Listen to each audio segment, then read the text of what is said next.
Good morning. Mike Scott here, the movie critic at the Times-Picayune in New Orleans and NOLA.com. Welcome back to the Movie Cave for today's Popcorn Breakfast.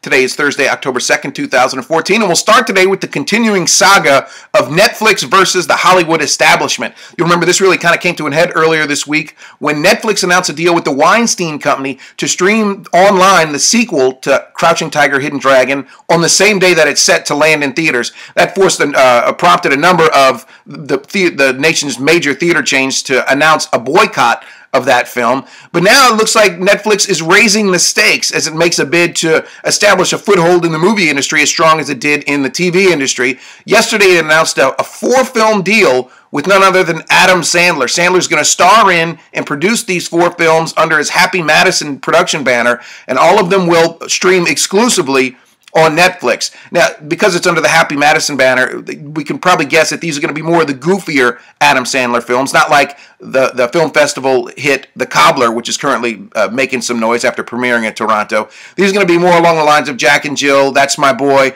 And granted, those have been sort of hit or miss at the box office lately, but Netflix says that Sandler is always a draw for streaming, both in the U.S. and abroad. Well, also what's unclear at this point is what this means for Sandler's relationship with Hollywood. He's got a long-standing partnership with Sony Pictures, for example. He's working on Pixels for them right now. And this does seem like a threat to the Hollywood establishment, so it's unclear if he's going to be a pariah in Hollywood or if they'll still embrace him. There's a whole lot more to this story. This story isn't anywhere near over, and we'll bring you more on it as it develops.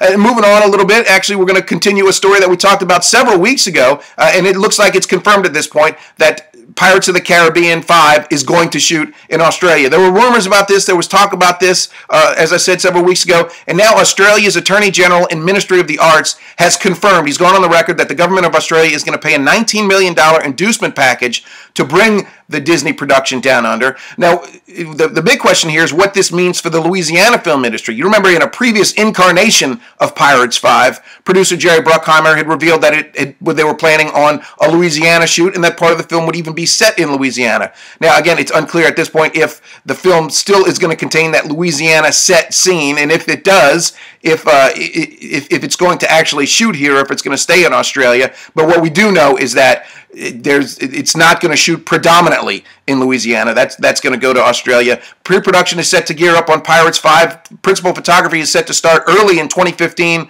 with an expected release date sometime in 2017. And then finally today, another production that's been underway that we have some more details on is the animated film based on the Angry Birds game by Rovio for the mobile apps. This one is due for release in July 2016, but now we finally have some cast members and some good ones to boot. 3 Saturday Night Live alum have come on board. Bill Hader, Jason Sudeikis, and Maya Rudolph. Also, current SNL cast member Kate McKinnon is on board. Several other names have been announced as part of this movie, most of them comedians, folks like Josh Gad, Peter Dinklage will be there, Danny McBride, Keegan-Michael Key, the YouTube guys known as Smosh. They'll all be a part of the Angry Birds movie. Again, this one lands in theaters on July 1st, 2016. And that's all the time that I have for today. Enjoy the rest of your Thursday.